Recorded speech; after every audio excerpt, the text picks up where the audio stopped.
चला लक्ष द्या सगळ्यांनी. बाळांनो लक्ष द्या.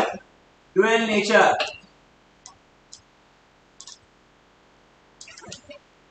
आपण टॉपिक स्टार्ट केला होता.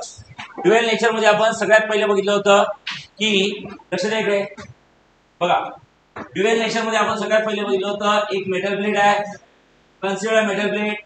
Metal plate consist of large number of atoms. Metal plate मध्ये खूप सारे ॲटम्स असतात which are closely packed to each other. बघा मेटल प्लेट मध्ये खूप सारे ॲटम्स आहेत which are closely packed to each other. आता सगळ्या ॲटम बद्दल जर बघितलं तर आपण काय सांगितलं होतं. ओके लक्ष द्या. ॲटम मध्ये काय असतं सांगा. एका ॲटम मध्ये protons neutrons and large number of काय इलेक्ट्रॉन्स. राईट. सो आपण सांगितलं होतं that metal plate consist of large number of electrons. Metal plate मध्ये खूप सारे इलेक्ट्रॉन्स आहेत. बोला ते सगळे इलेक्ट्रॉन्स रेस मध्ये असतात की रॅन्डम मोशन मध्ये असतात. Random motion. बरोबर. आता हे सगळे इलेक्ट्रॉन जेव्हा रॅन्डम मोशन मध्ये असतात बाळांनो तेव्हा मला हे सांगा these electrons are bounded with right. ते इलेक्ट्रॉन त्याच मेटल प्लेट मधल्या प्रोटॉन सोबत काय असतात बाउंडेड असतात. Okay, if these electrons wants to liberate from the surface of metal, if these electrons wants to liberate from the surface of metal, जर का त्या इलेक्ट्रॉनला मेटल प्लेटच्या बाहेर निघायचं असेल, first of all they have to break the bond. Okay bond break करण्यासाठी they need the sufficient energy. आणि practically बघायचं झालं ते don't have the sufficient energy to break the bond. Bond break करण्यासाठी त्यांना पाहिजे तेवढी सफिशियंट एनर्जी नाही. मग आपण काय करतो. ओके एक्सटर्नल एजंट म्हणून सफिशियंट एनर्जी सप्लाय करतो. बरोबर.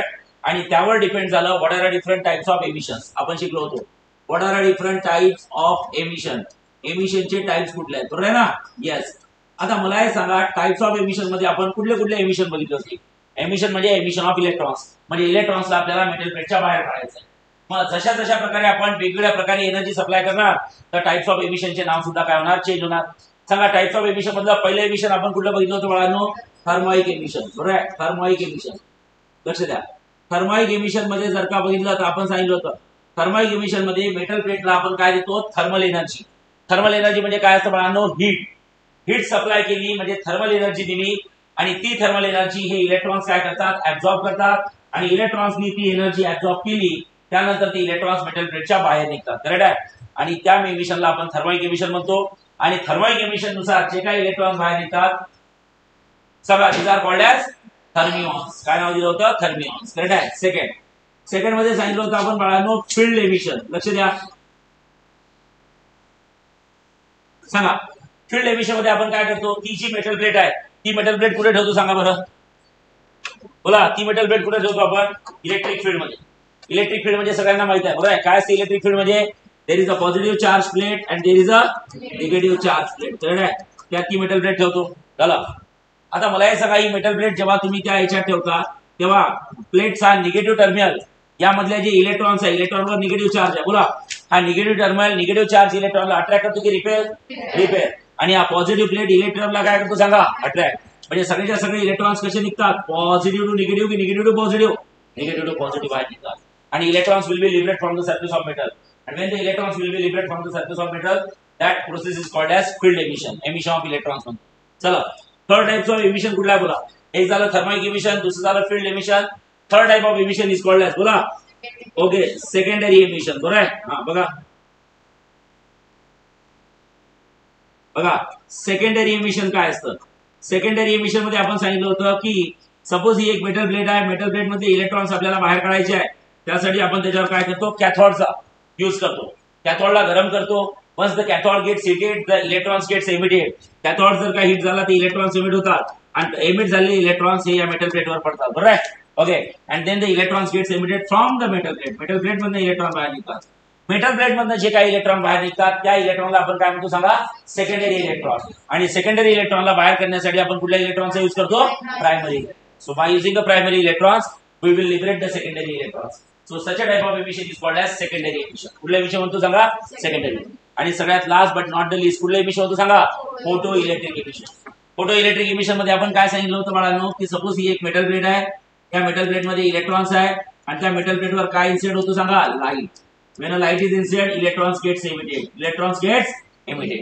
लाईट पडल्यानंतर इलेक्ट्रॉन एमिट होतात. Such a type of emission is called as photo electric emission. Emission of electron from the surface of metal when a light of suitable frequency and suitable intensity is incident on it. Okay, such a phenomenon is called as photoelectric emission. The electrons which are emitted from the surface of metal, they are called as photoelectrons, and the current flowing due to them, this is called as photoelectric current. कुठला current बोला? Photoelectric current. सांगितलं होतं, त्या सांगितलं होतं generally all metal shows the photoelectric effect for, बोला, alkali नाही, all metal shows the photoelectric effect for which light? Ultraviolet light. But alkali metals such as sodium, potassium, cesium, they shows the photoelectric effect for visible light also. कमी frequency कमी इंटेन्सिटीचा light पडल्यावर सुद्धा electrons emit होतात. ठीक आहे. आता बाळांनो आपल्याला या टॉपिक मध्ये डिटेल मध्ये काय शिकायचं आहे, तर आपल्याला या टॉपिक मध्ये डिटेल मध्ये शिकायचं आहे की लाईट पडल्यानंतर इलेक्ट्रॉन बाहेर निघतात, तसे आपल्याला फोटो इलेक्ट्रिक इमिशनच डिटेल मध्ये शिकायचं आहे. फोटो इलेक्ट्रिक इमिशन म्हणजे काय? लाईट पडल्यानंतर इलेक्ट्रॉन बाहेर निघतात. आता महत्त्वाची गोष्ट आहे की लाईट पडल्यानंतर इलेक्ट्रॉन बाहेर निघतात का बरं, किंवा कसे निघतात, आतमध्ये नेमकं काय होत असेल, त्याला आपल्याला डिटेल मध्ये घ्यायचं आहे. आता इकडे लक्ष द्या, अतिशय महत्त्वाचा पार्ट काय मी काल सांगितलं होतं. आपल्या टॉपिकचं नाव आहे dual nature of radiations and matter. Correct आहे. त्याला 2019 च्या आधी टॉपिकचं नाव काय होतं सांगा? Electrons and photons. करेक्ट आहे. आता त्याच्यावर डिटेल मध्ये वर्क करू. ठीक आहे. आता बाळांनो म्हणायला सांगा इलेक्ट्रॉन्स, बघा इलेक्ट्रॉन्स अँड फोटॉन्स, इथे लिहिता आहे फोटॉन्स. ओके. हा, इलेक्ट्रॉन्स अँड फोटॉन्स काय असतं? आता बाळांनो मला हे सांगा, सपोज ही एक मेटल प्लेट आहे. येस, या मेटल प्लेट मध्ये बाय इलेक्ट्रॉन्स आहेत. सगळ्यांना माहिती आहे all the electrons are present in the metal plate. सगळे इलेक्ट्रॉन्स मेटल प्लेट मध्ये असतात. ओके. आता मला हे सांगा, या मेटल प्लेटवर तुम्ही एक लाईट इन्सिडेंट केला. काय इन्सिडेंट केला? लाईट. आता लाईट बद्दल जर बोलायचं झालं तर लाईट मध्ये काय असतात बाळांनो लक्षात ठेवा. लाईट बद्दल बोलायचं झालं तर light consist of large number of extremely small particles. Light मध्ये खूप सारे छोटे छोटे पार्टिकल्स असतात. बघा या लाईट बद्दल जर का बोलायचं झालं, light consist of large number of extremely small particles. These particles are called as photons. Okay, these particles are called as photons. Light मध्ये खूप सारे पार्टिकल्स असतात आणि त्या पार्टिकलला आपण काय म्हणतो सांगा? Photons. What is the energy of each photon? प्रत्येक फोटॉनची एनर्जी काय असते? ही इज इक्वल टू असतं बाळांनो एनर्जी. काय बोलू मी सांगा? Energy of each photon. बघा ईच फोटॉन, प्रत्येक फोटॉनची एनर्जी काय असते? तर थोडं लक्ष द्या. Energy of each photon is equal to असतं h न्यू. काय बोलू मी सांगा? थोडं लक्ष द्या इकडे. प्रत्येक फोटॉनची एनर्जी काय असते? टॉपिकचं नाव आहे इलेक्ट्रॉन्स अँड फोटॉन्स. सगळ्यांना माहिती आहे electrons are present in a metal plate and photons are present in a light. Photons कुठे प्रेझेंट असतात? लाईट. तो हा झाला light. Light consist of large number of extremely small tiny particles. Light मध्ये खूप सारे ओके छोटे छोटे टायनी पार्टिकल्स असतात and this particles are called as photons. त्या पार्टिकलला आपण काय म्हणतो सांगा? Photons. What is the energy of each photon? Light मध्ये खूप सारे फोटॉन्स असतात, त्यातल्या एका फोटॉनची एनर्जी काय असते? Energy of each photon is equal to असतं h न्यू. काय असतं बोला? What is h nu? त्यातला h म्हणजे असतो बाळांनो प्लांक्स कॉन्स्टंट. काय असतं बोला? Planck's constant. लक्षात ठेवा h म्हणजे असतं प्लांक्स कॉन्स्टंट अँड न्यू म्हणजे असतं बाळांनो फ्रिक्वेन्सी ऑफ लाईट. काय असतं बोला? Frequency of light. न्यू म्हणजे असतं फ्रिक्वेन्सी ऑफ लाईट. लक्षात ठेवा h is called as Planck's constant and new म्हणजे असतं फ्रिक्वेन्सी ऑफ लाईट. आता आपण हा टॉपिक फिजिक्स 2 चा घेताय आणि फिजिक्स 2 मध्ये फ्रिक्वेन्सी न्यू ने दाखवतात. जनरली जेव्हा आपण फिजिक्स 1 बद्दल बोलतो, पार्टिकल बद्दल बोलतो, बॉडी बद्दल बोलतो, त्या सगळ्या टॉपिक मध्ये फ्रिक्वेन्सी इटानी दाखवतात. कशानी? इटा किंवा फ्रिक्वेन्सी f ने दाखवतात बाळांनो. लक्षात ठेवा. म्हणजे आपण फिजिक्स 2 बद्दल बोलतो तर फिजिक्स 2 मध्ये फ्रिक्वेन्सी कशाने दाखवत असतात? न्यू. काय? बोला बोला. मला यू न्यू. बोला न्यू. बोला बोला न्यू न्यू न्यू न्यू. मला यू न्यू. ओके न्यू नी फ्रिक्वेन्सी दाखवतात. लक्षात ठेवा. चालेल. Okay. So guys energy of each photon, प्रत्येक फोटॉनची एनर्जी किती असतं? h nu. त्यातला h म्हणजे असतं प्लांक्स कॉन्स्टंट अँड न्यू म्हणजे असतं फ्रिक्वेन्सी ऑफ लाईट. आता एक गोष्ट लक्षात ठेवा. ओके प्लांक्स कॉन्स्टंटला जेव्हा फ्रिक्वेन्सीने मल्टिप्लाय केलं जाते, लक्षात ठेवा मी काय म्हणतो. हा प्लांक्स कॉन्स्टंटला जेव्हा फ्रिक्वेन्सीने मल्टिप्लाय केलं जाते तेव्हा एनर्जी भेटते. पुन्हा एकदा बोलतो. हा बोला माझ्या मागे. बोला बोला.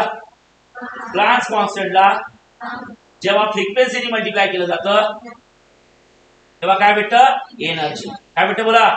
पुन्हा पुन्हा एकदा. हा मला जर का एनर्जी ऑफ लाईट काढायची असेल तर तुम्हाला इंडायरेक्टली एनर्जी ऑफ फोटॉन काढायची. मी पहिले सांगितलं होतं लाईट मध्ये खूप सारे काय असतात? फोटॉन्स. करेक्ट आहे. त्यातल्या एका फोटॉनची एनर्जी किती असते? एका फोटॉनची एनर्जी किती असते? E. आणि E इज इक्वल टू किती असते? h new. h new. तर प्लांक्स कॉन्स्टंटला जेव्हा फ्रिक्वेन्सीने मल्टिप्लाय केलं जाते तेव्हा काय भेटते बाळांनो? एनर्जी. काय भेटते बोला? एनर्जी. आता इकडे लक्ष द्या. काय होतं ना आपल्याला महत्त्वाचं शिकायचं आहे आइन्स्टाईन फोटो इलेक्ट्रिक इक्वेशन लक्षात ठेवा मी काय म्हणतात आइन्स्टाईन. आता सगळ्यात पहिले आइन्स्टाईनचं स्पेलिंग लिहिणं शिका. ओके आइन्स्टाईनचं स्पेलिंग लिहायचं EIN मध्ये टाकायचा ST. काय टाकायचा ST म्हणजे मी असं लक्षात EIN आणि मध्ये काय टाकायचा ST. हे आइन्स्टाईनचं स्पेलिंग आहे लक्षात ठेवा. Einstein photo electric equation photo electric बघा फोटो इलेक्ट्रिक इक्वेशन काय असतं. ओके आता आइन्स्टाईन फोटो इलेक्ट्रिक इक्वेशन मध्ये आइन्स्टाईन काय म्हणतो की जर सपोज ही एक मेटल प्लेट आहे. ओके या मेटल प्लेट मध्ये खूप सारे इलेक्ट्रॉन्स आहेत पण सध्या आपण एकच इलेक्ट्रॉन काढू. करेक्ट आहे. या मेटल प्लेट वर एक लाईट इन्सिडेंट केला. लाईट मध्ये खूप सारे फोटॉन्स आहेत. काय बोला टॉपिकचं नाव काय electrons are present in and photons are present in light. लक्षात ठेवा लाईट मध्ये खूप सारे फोटॉन्स आहेत. त्यातल्या एका फोटॉनची एनर्जी किती असते बोला what is the energy of each photon E is equal to किती असतं h. ओके आता लक्षात द्या जेव्हा हा फोटॉन या इलेक्ट्रॉन वर येऊन आदळतो ऑब्वियसली लाईट पडतो इलेक्ट्रॉन बाहेर निघतो. काल आपण एवढं बोलून मोकळे झालो बरोबर आहे. आज आपण डिटेल मध्ये शिकताय की लाईट पडल्यानंतर इलेक्ट्रॉन का बरं बाहेर निघाले कसे बाहेर निघाले काय प्रोसेस झाल्या लक्षात ठेवा. जेव्हा लाईट हा मेटल प्लेट वर पडतो इनडायरेक्टली फोटॉन इलेक्ट्रॉन वर येऊन आदळतो बरोबर आहे. आता आइन्स्टाईन काय म्हणतो हा जो फोटो इलेक्ट्रिक एमिशन आहे फोटो इलेक्ट्रिक एमिशन म्हणजे incident of light and emission of electron this phenomenon is called as photo electric emission. So Einstein म्हणतो फोटो इलेक्ट्रिक इमिशन लक्ष द्या मी काय म्हणताय photo electric emission is a collision. Photoelectric emission is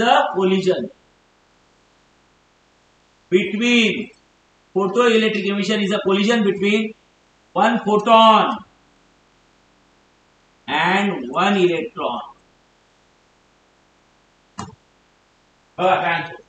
Photoelectric emission it is the collision between काय one photon and one electron. एक photon एका इलेक्ट्रॉनचं कोलिजन आहे म्हणजे एक फोटॉन हा एकाच इलेक्ट्रॉन वर जाऊन पडणार. एवढं भान ठेवा मेटल प्लेट मध्ये एकच इलेक्ट्रॉन आहे की खूप सारे इलेक्ट्रॉन असतात. मी एक काढला पण खूप सारे असतात. लाईट मध्ये एकच फोटॉन असतात की खूप सारे फोटॉन्स असतात खूप सारे फोटॉन्स असतात. आपण एकाबद्दलच बोलताय. एक फोटॉन एका इलेक्ट्रॉन सोबत कसा संबंध जोडतो जे एकाच आहे ते सगळ्यांचे असणार आहे लक्षात चालेल. Okay so photo electric emission is the collision between one photon and one electron लक्षात ठेवा. Second E is equal to किती असतं h nu. It is the energy काय बोललो मी it is the energy of काय वन फोटॉन एका फोटॉनची एनर्जी आहे लक्षात ठेवा झालं. Okay E equals to h nu ही एनर्जी कुणाची आहे एका फोटॉनची. आता मला हे सांगा तो लाईट त्या मेटल प्लेटवर जाऊन आदळतो म्हणजे इनडायरेक्टली तो फोटॉन त्या इलेक्ट्रॉनवर जाऊन आदळतो. मग फोटॉन जर का इलेक्ट्रॉनवर जाऊन आदळला तर फोटॉनची जी काय पूर्ण एनर्जी आहे h न्यू ती पूर्णच्या पूर्ण एनर्जी इलेक्ट्रॉन काय करतो सांगा ऍब्सॉर्ब करतो. काय करतो ऍब्सॉर्ब. म्हणजे तिसऱ्या फेज मध्ये सांगू शकता आफ्टर कोलिजन 2 मिनिटं लक्ष द्या. आफ्टर कोलिजन बोला आफ्टर कोलिजन काय झालं ही जी एनर्जी होती ती फोटॉनची एनर्जी होती ते बिफोर कोलिजन पण आफ्टर कोलिजन ती एनर्जी कोणाला मिळाली सांगा इलेक्ट्रॉन्सला मिळाली. So after collision E equals to किती असतं h न्यू ही जी एनर्जी आहे ओके एनर्जी ऍब्सॉर्ब काय बोललो एनर्जी ऍब्सॉर्ब बाय इलेक्ट्रॉन. इलेक्ट्रॉनने ती एनर्जी काय केली सांगा ऍब्सॉर्ब केली. आता इलेक्ट्रॉनने ती एनर्जी ऍब्सॉर्ब केली. इलेक्ट्रॉनने ती एनर्जी ऍब्सॉर्ब केल्यावर त्या एनर्जीचा यूज इलेक्ट्रॉन कसा करतो पुन्हा एकदा सांगतो लक्ष द्या.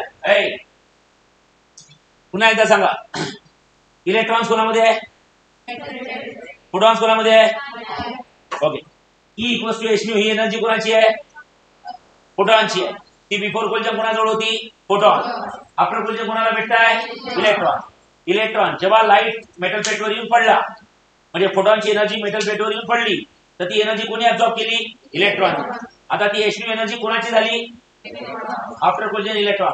आता इलेक्ट्रॉनला ती एनर्जी कालपासून आपण तेच शिकत होतो ना की बाबा मला जर का मेटल प्लेटच्या बाहेर निघायचं असेल तर मला काय ब्रेक करावा लागतो बॉन्ड आणि बॉन्ड ब्रेक करण्यासाठी कोणाची गरज असते एनर्जीची.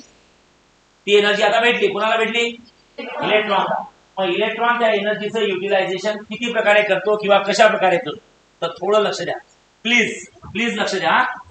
बऱ्याच ह्या गोष्टी तुमच्या क्लिअर होतील जर का हा टॉपिक बरोबर केला तर लक्षात ठेवा. काय आता आफ्टर कोलिजन ही एनर्जी इलेक्ट्रॉन जवळ आहे मग आता आफ्टर कोलिजन जर का बघितलं एनर्जी ऑफ इलेक्ट्रॉन, सगळ्यांना लक्ष द्या, एनर्जी ऑफ इलेक्ट्रॉन ही जी E is equal to h nu energy आहे ती इलेक्ट्रॉनची energy h nu. Electron will utilize that energy into two parts. इलेक्ट्रॉनला ती एनर्जी भेटली, इलेक्ट्रॉननी ती एनर्जी दोन पार्ट मध्ये युटिलाइज करतो. कसं तर लक्षात ठेवा काय मिनिमम पार्ट ऑफ, लक्ष द्या मी काय म्हणतात, minimum part of energy is use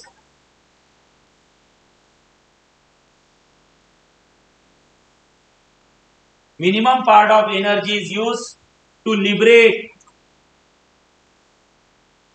म्हणजे लीव्ह सोडणे, त्यालाच रिमूव्ह म्हणतो, एमिट म्हणतो. लक्षात ठेवा वेगवेगळे वर्ड्स आहेत, लक्षात ठेवा. Minimum part of energy is use to liberate और leave from the surface of metal. Okay and remaining part of energy, बघा मी काय म्हणतात, remaining part of energy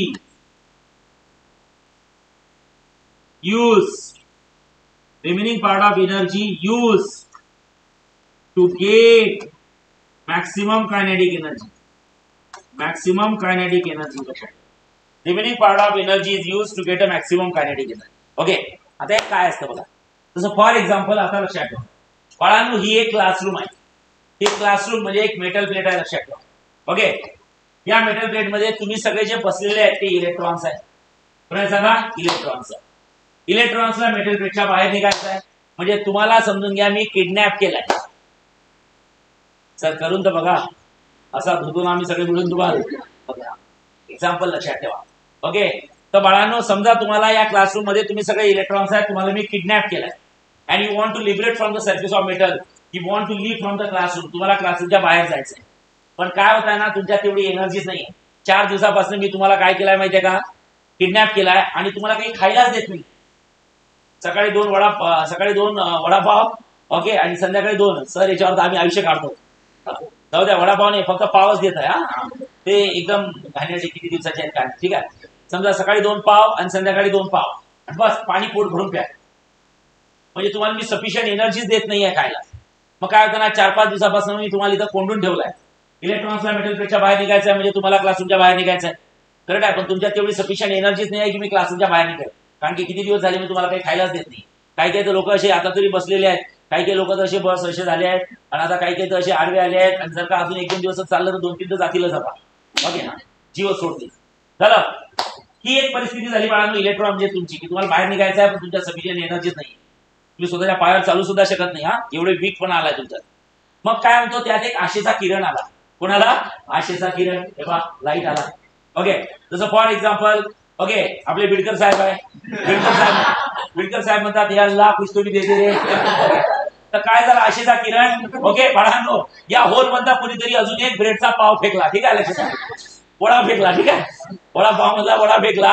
okay आणि तो बिडकर साहेबांच्या बरोबर हातात घेऊन पडला. ठीक आहे, ओके म्हणजे एक फोटो घेऊन आदळला कोणावर, एका इलेक्ट्रॉन. एक इलेक्ट्रॉन म्हणजे बिडकर साहेब. बरोबर आहे की नाही, लक्षात ठेवा. मग एक आशेचा किरण आला. ओके आणि पाव मधला वडा येऊन पडला बिडकर साहेबांच्या हातात. ठीक आहे, आणि बिडकर साहेबांनी काय केलं, आता बिडकर साहेब वाटत बसणार आहे का, नाही, गप खाल्ला. इकडे नाही पाहिलं, तिकडे गरज तर सगळ्यांनाच आहे. ओके म्हणजे लक्षात ठेवा, बिफोर कोलिजन ही एनर्जी कोणाची होती, फोटॉनची. पण आफ्टर कोलिजन ती कोणाला भेटली सांगा, इलेक्ट्रॉनला. आता बिडकर साहेबांना जर का डोकं असेल, एनर्जी तर भेटली. So energy of electron H जी एनर्जी भेटली, that energy is utilize into 2 parts. त्यांनी ती एनर्जी किती पार्ट मध्ये युटिलाइज करायला पाहिजे, 2. म्हणजे तो एकामुळे सगळ्यांना वाचू शकतो. करेक्ट आहे. कुठल्या पार्ट मध्ये युटिलाइज करायला पाहिजे, समजा त्याला 20 जूल एनर्जी भेटली बाळांनो, तर त्यांनी त्या एनर्जीचं युटिलायझेशन कसं करायला पाहिजे, त्यांनी पूर्णच्या पूर्ण एनर्जी मेटल प्लेटच्या बाहेर निघायसाठी यूज करायला पाहिजे का, नाही. मेटल प्लेटच्या बाहेर निघण्यासाठी एनर्जी त्यांनी कमीत कमी यूज करायला पाहिजे. 20 जूल एवढी एनर्जी त्यांना भेटली तर त्यांनी फक्त 5 जूलचीच एनर्जी यूज करायला पाहिजे, मिनिमम. एवढी कमीत कमी, की बाबा मी माझी एनर्जी सेव्ह करून ठेवणार आणि जेवढी कमीत कमी एनर्जीनी मी कसं तरी मेटल प्लेटच्या बाहेर निघेल, कसं तरी क्लासरूमच्या बाहेर निघेल. आणि एकदा क्लासरूमच्या बाहेर निघालो की नंतर मी सेफ केव्हा होईल, जेव्हा मी I will get a maximum kinetic energy. मी जेव्हा धावत जाईल आणि कुठेतरी रस्त्यावर जाऊन उभा राहील आणि रस्त्यावरच्या लोकांना सांगेल तिथं देशमुख सरांनी 4-5 दिवसापासून लोकांना किडनॅप केलं आहे. म्हणजे समजलंय का मी काय म्हणतो. त्याला जर का 20 जूल एनर्जी भेटली तर त्यांनी 20 जूल एनर्जी पूर्ण क्लासरूमच्या बाहेर निघायला नाही यूज केली पाहिजे. तसं जर काय झालं तर मी बसलोच आहे केबिन मध्ये, ओके, समजा पूर्ण 20च्या 20 जूल एनर्जी एकदम दार बीर फोडायसाठी काढली आणि दार फोडलं बाहेर निघाला आणि एनर्जी संपली, डबल पडलं ते खाली जाऊन, त्याचा तबला ओढला डबल खाली गेली आतमध्ये बॅग. तर त्यांनी काय केलं पाहिजे, त्याला जर डोकं असेल तर minimum energy is use to liberate from the surface of metal. Okay, and maximum remaining energy 20 मधली 5 जूल झाली, remaining part of energy is use to get a kinetic energy की maximum kinetic energy, maximum kinetic. Remaining part of energy is use to get a maximum kinetic energy. लक्षात ठेवा, ठीक आहे. म्हणजे जेवढा तो, आता मला हे सांगा, मेटल प्लेटच्या बाहेर निघाल्यावर त्यांनी चालत जायला पाहिजे की धावत जायला पाहिजे? चालायला जास्त एनर्जी लागते की धावायला जास्त एनर्जी? जेवढा तो धावत गेला तेवढा तो मेटल प्लेटच्या दूर गेला, जेवढा तो मेटल प्लेटच्या दूर गेला तेवढा तो अनसेफ झाला की सेफ झाला? सेफ, म्हणजे इलेक्ट्रॉन सेफ झाला. ओके, फोटॉन जेव्हा इलेक्ट्रॉनवर येऊन आदळतो तेव्हा ती एनर्जी फोटॉनला भेटते. फोटॉनला भेटलेली एनर्जी फोटॉननी कशी युटिलाइज करायची, तर मला minimum part of energy is to liberate from the surface of metal and remaining part of energy is to get a maximum kinetic energy. Okay, याला म्हणतात आइन्स्टाईन फोटो इलेक्ट्रिक इक्वेशन. म्हणजे Einstein photo electric equation कसं असतं बघा. Okay, त्या equation मध्ये काय करायचं, इकडे बघा, इकडे बघा. हा बघा, त्यांनी दिलाय ही जी एच एनर्जी भेटली आहे, ती एच एनर्जी इलेक्ट्रॉनची कशी युटिलाइज करणार. Minimum part of energy is use to liberate from the surface of metal. Okay, that energy is called as photo electric work function. ही एक एनर्जीज आहे, त्या एनर्जीचं नाव काय, त्या एनर्जीचं नाव आहे फोटो इलेक्ट्रिक. लक्ष द्या, मी काय म्हणतो, फोटो इलेक्ट्रिक. बघा, photo electric work function, work function, photo electric work function. Okay, आणि आपण सांगितलं होतं remaining part of energy is to get a maximum kinetic energy, त्याला म्हणायचं कायनेटिक एनर्जी मॅक्स. काय म्हणायचं बोला, कायनेटिक एनर्जी मॅक्स. ओके, म्हणजे त्याला जी एनर्जी भेटली ती एनर्जी त्याने किती पार्ट मध्ये युटिलाइज केली सांगा, 2 मेटल प्लेटच्या बाहेर निघण्यासाठी, and remaining part of energy is to get a maximum kinetic energy. Is that clear? So this is the Einstein photo electric equation. पण आता काय असतं, h nu is equals to photo electric work function is always denoted by φ0. काय म्हणतात, φ0. तुम्हाला जर का कोणी विचारलं की फोटो इलेक्ट्रिक वर्क फंक्शन काय असतं, तर सरळ सांगायचं, sir photo electric work function is nothing but. चला वाचा, what's the definition of photo electric work function, वाचा. हा, minimum part of energy is use to liberate from the surface of metal. पुन्हा एकदा बोला, समजून घ्या, त्याचं नाव जरी फोटो इलेक्ट्रिक वर्क फंक्शन आहे, पण ती कोण आहे सांगा, एनर्जी आहे. कोण आहे सांगा, एनर्जी. सांगा, मॅक्सिमम एनर्जी आहे की मिनिमम एनर्जी आहे, minimum energy. Okay, so this is called as photo electric work function plus you will get a maximum kinetic energy, that is kinetic energy max. Kinetic energy काय, max. Let's consider equation number 1. This is the Einstein photo electric equation. कुठलं equation आहे सांगा, Einstein photo electric equation. Is that clear? Yes. Okay, आता थोडं लक्ष दे, एक महत्वाची गोष्ट सांगतो तुम्हाला. काय, तसं फॉर एक्झाम्पल बाळांनो, मला हे सांगा, आताच आपण बोललो आहे की सपोज ही एक मेटल प्लेट आहे, मेटल प्लेट मध्ये इलेक्ट्रॉन्स आहे. येस. ओके, त्याच्यावर कोण पडला, लाईट पडला. लाईट मध्ये फोटॉन्स असतात. Energy of photon is equals किती असतं, h k h nu h. आता लक्ष द्या बाळांनो, मला हे सांगा, आता लाईटला एनर्जी असते, एनर्जी कुणामुळे आली. आता इकडे लक्ष द्या बरं का, काही गोष्टी महत्वाच्या आहेत. प्लीज प्लीज, आजचं लेक्चर खूप महत्वाचं आहे. ओके, एनर्जी कुणामुळे आली आहे, तर energy is equals to h nu. Energy काय असतं बोला, energy is a product of Planck's constant. पुन्हा सांगा, Planck's constant and frequency, and frequency. लक्षात ठेवा, आता प्लांक्स कॉन्स्टंट ची व्हॅल्यू तर फिक्स असते बाळांनो, 6.63 into 10⁻⁻34 जूल सेकंड. लक्षात ठेवा, this is a Planck's constant. हा कोण आहे सांगा, Planck's constant. What is the value of Planck's constant? बोला, Planck's constant ची व्हॅल्यू किती आहे, 6.63 into 10⁻⁻34. पुन्हा एकदा बोला, काय असतं बोला, हा 6.63. हा झाला प्लांक्स कॉन्स्टंट. कोण झाला, प्लांक्स कॉन्स्टंट. ओके, आता प्लांक्स कॉन्स्टंटचा तर विषय सोडा, कारण की तो कॉन्स्टंटच आहे. राहिला फक्त प्रश्न व्हॅल्यू ऑफ फ्रिक्वेन्सीचा. म्हणजे तुम्ही सरळ सांगू शकता, your energy is directly proportional to काय असतं, फ्रिक्वेन्सी. राईट आहे. जेवढी लाईटची फ्रिक्वेन्सी वाढली तेवढी लाईटची काय वाढली सांगा, एनर्जी वाढली. राईट आहे, कारण की एनर्जी दोघांवर डिपेंड असते, एच आणि न्यू. एच आणि मला यू न्यू न्यू नाकात बोलायचं, न्यू. बरोबर आहे, एच कॉन्स्टंट आहे. बरोबर आहे. मग आपण फिजिक्स मध्ये रूल शिकलोय काय, ओके, की जर सपोज आपण इथे काय शिकलोय, की जर सपोज या इक्वेशनला energy is equal to some constant into किती असतं, nu. So energy is directly proportional to nu. Okay, energy is directly proportional to काय असतं, न्यू. आता इकडे बघा बाळांनो, मी तुम्हाला काय सांगतो, इकडे बघा. हा, सपोज ही एक मेटल प्लेट आहे. या मेटल प्लेटवर इनिशियली मी एकदम लो फ्रिक्वेन्सीचा लाईट इन्सिडेंट केला. बघा मी काय म्हणताय, कुठल्या फ्रिक्वेन्सीचा लाईट इन्सिडेंट केला? एकदम लो, कमी फ्रिक्वेन्सीचा लाईट इन्सिडेंट केला. लेट से 5 हर्ट्ज. किती आहे बोला? 5 हर्ट्ज. एकदम कमी फ्रिक्वेन्सीचा लाईट इन्सिडेंट केला आणि असं लक्षात आलं की इलेक्ट्रॉन्स एमिट झालेच नाही. इलेक्ट्रॉन्स एमिट झालेच नाही. अरे बाळांनो, इलेक्ट्रॉन्स एमिट झाले नाही म्हणजे photo electric effect takes place की does not takes place? Does not takes place. का बरं नसेल सांगा बरं? इलेक्ट्रॉन एमिट झाले. बोला सांगा ना. लो फ्रिक्वेन्सीचा लाईट इन्सिडेंट केल्यावर का बरं इलेक्ट्रॉन एमिट नसतील झाले? मला हे सांगा. ज्या अर्थी इलेक्ट्रॉन एमिट झाले नाही त्या अर्थी बॉन्ड ब्रेक झाले की नाही झाले? बॉन्ड ब्रेक झाले नाही त्या अर्थी तेवढी सफिशियंट एनर्जी जेवढे पाहिजे तेवढी एनर्जी मिळाली. आणि एनर्जी कशावर डिपेंड असते सांगा? फ्रिक्वेन्सी. साधी गोष्ट आहे सर. लाईटची फ्रिक्वेन्सी काय? स्मॉल आहे, त्यामुळे सफिशियंट एनर्जी डेव्हलप झाली नाही. आणि जेवढी एनर्जी पाहिजे तेवढी एनर्जी डेव्हलप न झाल्यामुळे बॉन्ड ब्रेक झाले नाही. आणि बॉन्ड ब्रेक न झाल्यामुळे काय झालं सांगा?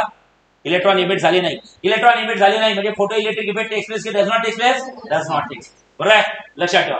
बघा फ्रिक्वेन्सी कमी आहे म्हणून इलेक्ट्रॉन एमिट झाले. त्यानंतर लाईटची फ्रिक्वेन्सी ग्रॅज्युअली वाढवली. समजा μ2 = 10 हर्ट्ज. μ2 = किती केलं सांगा? 10 हर्ट्ज. चला फ्रिक्वेन्सी वाढली. आता मला हे सांगा, स्मॉल अमाउंट मध्ये फ्रिक्वेन्सी वाढली, थोडी फ्रिक्वेन्सी का कॉन्सेप्ट? यस. चला नोडू काढा बरं 2 मिनिट तुम्ही. चला लवकर फास्ट नोडू काढा लवकर. हा लवकर लवकर. काय झालं? ते सेव्ह झालं की नाही? चेक नाही केला आता, चालू केलं. हा झालंय. ओके बरं आहे का? 2 मिनिट इकडे लक्ष द्या. 2 मिनिट थांबा. 2 मिनिट थांबा. 2 मिनिट थांबा. मी सांगतो काय लिहायचं. 2 मिनिट थांबा. इकडे लक्ष द्या. मला हे सांगा. ए बाळा, ए लक्ष द्या. हा मी जी डायग्राम काढली, सपोज ही मेटल प्लेट अॅल्युमिनियमची आहे. काय सांगा? अॅल्युमिनियम. मी जर विचारलं खरे बाळांनो अॅल्युमिनियमची थ्रेशोल्ड फ्रिक्वेन्सी किती आहे? बोला. What is the threshold frequency of aluminium? किती हर्ट्ज आहे? किती हर्ट्ज आहे? 15 हर्ट्ज. बरोबर आहे? 15 हर्ट्ज म्हणजे थ्रेशोल्ड फ्रिक्वेन्सी 15 हर्ट्ज आहे. म्हणजे अॅल्युमिनियम या मेटल प्लेट मधनं जर का इलेक्ट्रॉन बाहेर काढायचे असेल कमीत कमी 15 हर्ट्जचा लाईट इन्सिडेंट करणं गरजेचं आहे. त्याच्यापेक्षा कमी केला तर इलेक्ट्रॉन बाहेर निघणार नाही आणि त्यापेक्षा जास्त केला तर 100% इलेक्ट्रॉन बाहेर निघणार. मग मला हे सांगा, प्रत्येक मेटलची थ्रेशोल्ड फ्रिक्वेन्सी सेम असते का रे? बिलकुल नाही. Metal to metal threshold frequency काय होते बाळांनो? चेंज होते. अॅल्युमिनियमची थ्रेशोल्ड फ्रिक्वेन्सी वेगळी आहे. ओके. जर का सपोज हा मेटल मी अॅल्युमिनियमच्या ठिकाणी निकेल घेतला. काय घेतला? निकेल. तर सांगा निकेलची थ्रेशोल्ड फ्रिक्वेन्सी 15 असणार आहे की कमी जास्त असणार? साधी गोष्ट आहे. प्रत्येकाचे बॉन्ड हे सेम असतात काय? जेवढा जास्त बॉन्ड स्ट्रॉंग असेल तेवढी जास्त एनर्जी आणि जेवढी जास्त एनर्जी तेवढी जास्त फ्रिक्वेन्सी. म्हणजे इट माइट बी पॉसिबल बाळांनो. एक्झाम्पल वाईज बघितलं तर सपोज बाळांनो ही अॅल्युमिनियमची मेटल प्लेट घेतली, सपोज बाळांनो ही कॉपरची मेटल प्लेट घेतली आणि सपोज बाळांनो ही निकेलची मेटल प्लेट घेतली. करेक्ट आहे? तर प्रत्येकाची थ्रेशोल्ड फ्रिक्वेन्सी ही 15 हर्ट्ज आहे याची. तर याची थ्रेशोल्ड फ्रिक्वेन्सी 15 हर्ट्ज राहील याची काही गॅरंटी नाही. म्हणजे मेटल चेंज केलं की प्रत्येकाची थ्रेशोल्ड फ्रिक्वेन्सी सुद्धा काय होते सांगा? चेंज होते. Okay. Threshold frequency is different for different metals. आणि सगळ्यात कमी थ्रेशोल्ड फ्रिक्वेन्सी कोणाची आहे सांगा? बोला. नॉर्मल मेथड की अल्कली मेटल्स? Alkali metals. का बरं? कारण की अल्कली मेटलची बॉन्ड स्ट्रॉंग असतात की वीक असतात? आणि बॉन्ड वीक असल्यामुळे तो बॉन्ड ब्रेक करायला जास्त एनर्जी लागेल की कमी एनर्जी? आणि जर एनर्जी कमी असेल तर फ्रिक्वेन्सी सुद्धा काय लागते सांगा? कमी लागते. कारण एनर्जी फ्रिक्वेन्सीला डायरेक्ट असते की इन्व्हर्स असते? डायरेक्ट. शिकलो आपण हे? समजतंय सगळ्यांना? येस. आता इकडे लक्ष द्या. ओके. आता मला हे सांगा प्लीज. 2 मिनिटं इकडे लक्ष द्या. आवाज आवाज. हा 2 मिनिटं लक्ष द्या. अतिशय महत्त्वाचा पाठ. बघा मी जर तुम्हाला विचारलं what is mean by threshold frequency? बोला. थ्रेशोल्ड फ्रिक्वेन्सी काय असतं? बोला. काही सरळ सांगू शकता? Threshold frequency is divided by μ0. हा threshold frequency is a maximum frequency और मिनिमम फ्रिक्वेन्सी. बोला. The minimum frequency at which photoelectric effect takes place. Correct आहे? Very good. बघा मी काय म्हणताय? Minimum frequency. लक्ष द्या. Minimum frequency at which, okay, minimum frequency at which photoelectric effect takes place.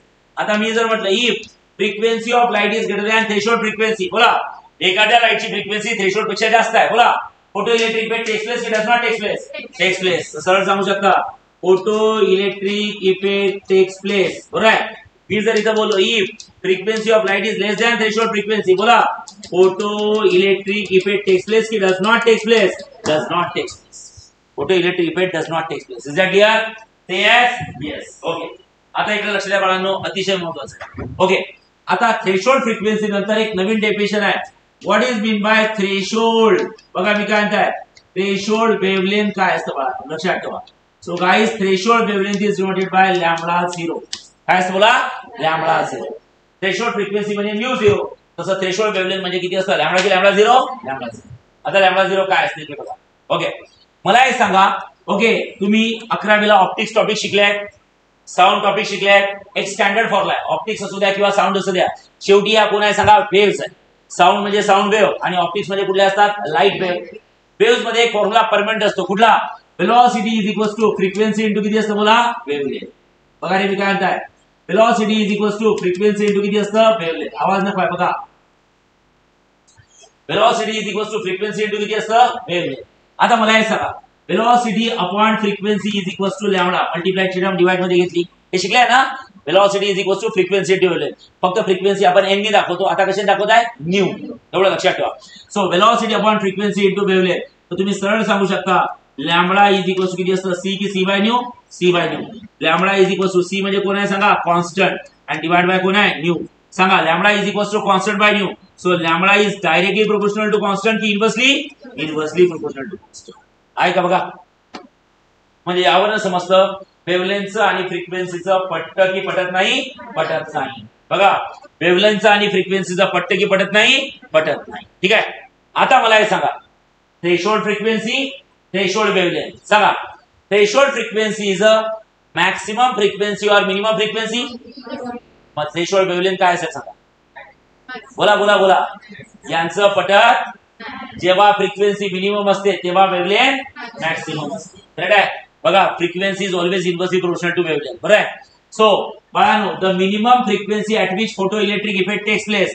इथं काय लिहा? मिनिमम फ्रिक्वेन्सी की मॅक्सिमम वेव्हलेंथ? मॅक्सिमम. बाकी काहीच नाही, फक्त मिनिममच्या ठिकाणी मिनिमम फ्रिक्वेन्सी तर मॅक्सिमम वेव्हलेंथ. काय लिहा बोला? Threshold wavelength. बोला मॅक्सिमम. बघा मी काय म्हणताय, बोला. हा, maximum wavelength at which maximum wavelength at which बोला photoelectric photoelectric effect come on काय takes place. बाकी काहीच बोलायचं नाही, फक्त एक वर्ड चेंज करायचा. तिकडे मिनिमम आहे तर इकडे मॅक्सिमम. फिनिश. चालेल? ओके. आता मला हे सांगा, ह्या कंडिशन्स कशा लिहा? आता इथे लिहिलं, if mu is greater than mu 0 photoelectric effect takes place. इथे काय लिहाल बोला? सांगा. फर्स्ट, इफ लॅम्बडा आणि लॅम्बडा 0 बरोबर आहे, इथं ग्रेटर दॅन देतो. सांगा, सेम होईल की अपोजिट होईल? आता इथं mu is greater than mu 0 photo electric effect takes place. सांगा, lambda is greater than lambda 0 photo electric effect does not takes place. उलट होईल सगळं. इथं ग्रेटर दॅन ला टेक्स प्लेस, इथं लेस दॅन ला नॉट टेक्स प्लेस. तिथं greater than ला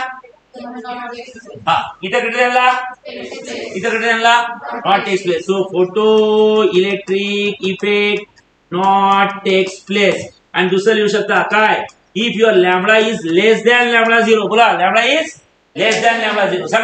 सांगा mu is less than mu 0 photo electric effect takes place की डज नॉट टेक्स प्लेस? इथे काय लिहा? Lambda is less than lambda 0. बोला, photo electric effect takes place की not takes place? Takes place. म्हणजे जे काय फ्रिक्वेन्सीचं शिकलो त्याच्या एक्झॅक्टली अपोजिट कोणाचं होतं? वेव्हलेंथचं. का बरं? 11वी की फ्रिक्वेन्सीचं आणि वेव्हलेंथचं कधी पटत नाही. का बरं? तर वेलोसिटी, हे पहा, सी म्हणजे कोण आहे रे? अबे होय भैताडे, वेलोसिटी आहे. अरे सर, वेलोसिटी अशी दाखवतात.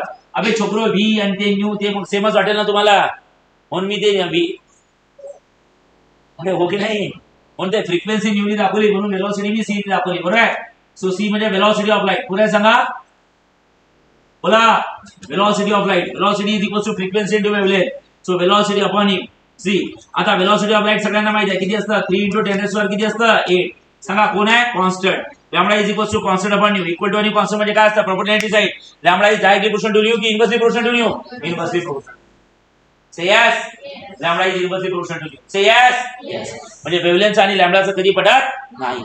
या डायरेक्टली और इनवर्सली. म्हणून इकडे मिनिमम वर्ड येतो, तर तिकडे कुठला आहे तो सांगा? मॅक्सिमम. What it everyone? समजलाय सगळ्यांना? एव्हरीवन? ओके, चला घ्या बरं लिहून 2 मिनिटं. नोटबुक मध्ये लिहून घ्या. कम ऑन, लवकर, फास्ट. हे बा थ्रेशोल्ड. हे बा काय लिहा थ्रेशोल्ड फ्रिक्वेन्सीची डेफिनेशन वाचा. The minimum frequency at which photo electric effect takes place. इथं काय लिहा photo electric effect takes place. बाकी या गोष्टी लिहा चला लवकर. आणि बाजूला लिहून घ्या असं काम करा लवकर फास्ट. आवाज नको आवाज नको लवकर.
हे लिहून घेतलाय.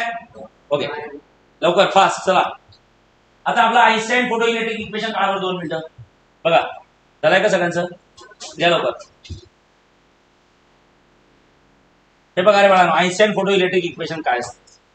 सॉरी हा आता तुम्ही सांगा मला या इक्वेशन मध्ये काय. हे बघा आता सगळ्यात पहिले आपण काय बघितलं होतं सांगा मला आइन्स्टाईन फोटो इलेक्ट्रिक इक्वेशन मध्ये. हा हे बघा E इक्वल्स टू H ही एनर्जी कोणाची आहे बघा? इलेक्ट्रॉन की फोटॉन? बिफोर कोल्जन कोणाची आहे? फोटॉन. आफ्टर कोल्जन कोणाला भेटतं? इलेक्ट्रॉन ची एनर्जी किती प्रकारे यूज करतो? पहिला प्रकार minimum part of energy is to liberate from the surface of. त्याला एक नाव दिलं आपण काय सांगा? Work function. आणि remaining part of energy is to get a kinetic energy की maximum kinetic energy? Maximum kinetic. आता एक लक्ष द्या काय असतं ते बघा. H nu is equals to सांगा बरं φ0 कोण आहे? φ0 म्हणजे photo electric work function. Photo electric work function म्हणजे मिनिमम पार्ट ऑफ एनर्जी.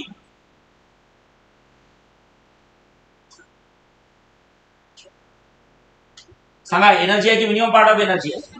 म्हणजे ती एनर्जीच आहे पण कुठली एनर्जी आहे? Minimum energy. आज आल्या आल्या मी तुमच्याकडनं एक काहीतरी पाठ करून घेतलं. सांगा काय पाठ करून घेतलं? काय पाठ करून घेतलं सांगा?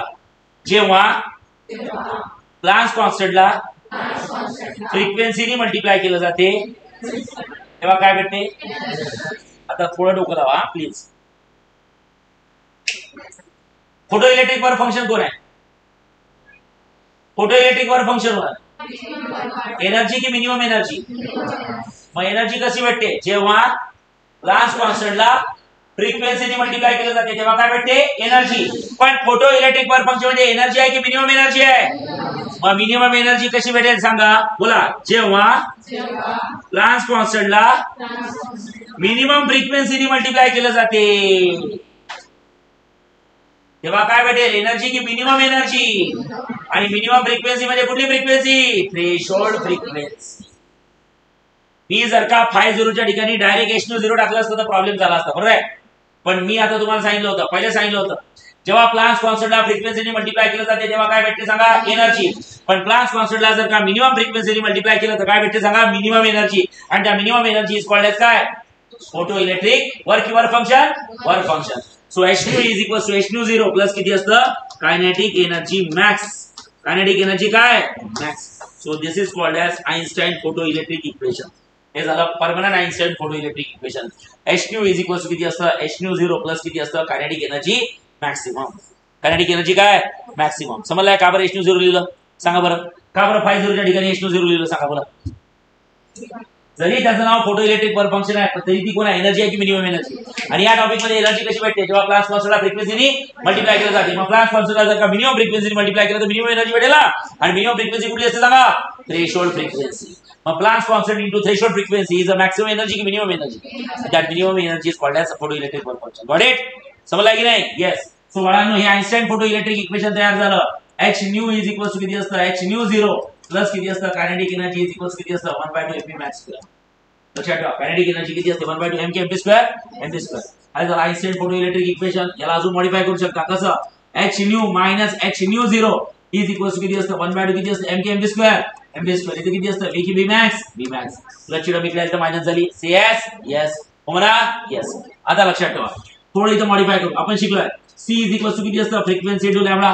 म्हणजे काय असतं? तुम्हाला माहिती आहे वेलोसिटी. बघा वेलोसिटी इज इक्वल्स टू किती असतं? ऑब्वियसली वेलोसिटी ऑफ लाईट म्हटलं तरी चालते. Okay so velocity of light is equals to किती असतं बाळांनो? सगळ्यांना माहिती आहे. बोला फ्रिक्वेन्सी इनटू किती असतं? बोला वेव्हलेंथ. फ्रिक्वेन्सी इनटू किती? वेव्हलेंथ. बघा फ्रिक्वेन्सी इनटू किती असतं? वेव्हलेंथ. बघा वेव्हलेंथ. हा so velocity c frequency into lambda. बरोबर आहे. So c divided by lambda is equals किती असतं? न्यू. तर न्यू ची व्हॅल्यू काय झाली? c की c by lambda c by lambda. सरळ टाका व्हॅल्यू इथं. सरळ टाकायचं. बोला हा h into न्यू. न्यू ची व्हॅल्यू किती आहे? c की c by lambda c by lambda minus h into nu 0. Nu 0 म्हणजे काय? c की c by lambda 0 c by lambda 0. Okay h into nu. Nu म्हणजे c by lambda. Okay h into nu 0. Nu 0 म्हणजे c by lambda 0. सारी गोष्ट आहे. Normal frequency असेल तर नॉर्मल वेव्हलेंथ येईल आणि थ्रेशोल्ड फ्रिक्वेन्सी असेल तर threshold wavelength. Is that clear? जर फ्रिक्वेन्सी थ्रेशोल्ड आहे तर वेव्हलेंथ सुद्धा काय येईल? थ्रेशोल्ड. इज इक्वल्स टू किती असतं? 1/2 किती असतं? mk mv square mv square. आणि v असतं की v max असतं v max. आणि या सगळ्यांमधनं काय कॉमन काढायचं? h आणि c कॉमन काढायचं. तर ब्रॅकेट मध्ये किती राहील? 1 अपॉन लॅम्बडा मायनस 1 अपॉन किती असतं? लॅम्बडा 0 इज इक्वल्स टू 1/2 किती असतं? mk mv square mv square. आणि किती असतं? v की v max v max. Got it? Yes. This is called as another form of Einstein photoelectric equation. काय म्हणतो आपण त्याला? Another form of Einstein photoelectric equation. यातनं hc कॉमन काढला तर 1 अपॉन लॅम्बडा मायनस 1 अपॉन किती असतं? लॅम्बडा की lambda 0 lambda 0 is equals to 1/2 किती असतं? mk mv max square mv max. बरोबर. हे पहा हे सुद्धा आइन्स्टाईन फोटोइलेक्ट्रिक इक्वेशन आहे. हे सुद्धा आइन्स्टाईन फोटोइलेक्ट्रिक इक्वेशन आहे. हे सुद्धा आइन्स्टाईन फोटोइलेक्ट्रिक इक्वेशन आहे. हे सुद्धा वेगवेगळ्या फॉर्म मध्ये काढलंय. कशा कुठल्या फॉर्म मध्ये? वेगवेगळ्या फॉर्म मध्ये. चालेल चला घ्या लिहून घ्या. इथून हेडिंग सुरू करा. सगळ्यात पहिले 2 मिनिटं थांबा. आइन्स्टाईन फोटोइलेक्ट्रिक इक्वेशन मला हे सांगा. आपण हे जे इक्वेशन लिहिलं ते ऑल इलेक्ट्रॉन साठी लिहिलं की सिंगल इलेक्ट्रॉन? सिंगल. जे एकासाठी असते तेच सगळ्यांसाठी असते. बरोबर आहे. 2 मिनिटं थांबा. सगळ्यात पहिले काय लिहिलंय पहा. E equals to h nu it's the energy of photon. ती इलेक्ट्रॉनवर पडली. वाचा पहिलं सेंटेन्स काय लिहिलं? हा photo electric emission is a collision between one photon and one electron. Second वाचा E equals to h nu is the energy of one photon. पुढे वाचा after collision E equals to h nu कोण आहे? Energy absorbed by electron. आणि ती energy absorbed by electron will be utilized in how many parts? 2 parts. पहिलं minimum part of energy is to liberate from the surface of metal and remaining part of energy is to get a maximum kinetic energy. h nu is equals to 50 plus kinetic energy match. h nu is equals to h nu 0 plus kinetic. चला करा लवकर fast. Come on everyone.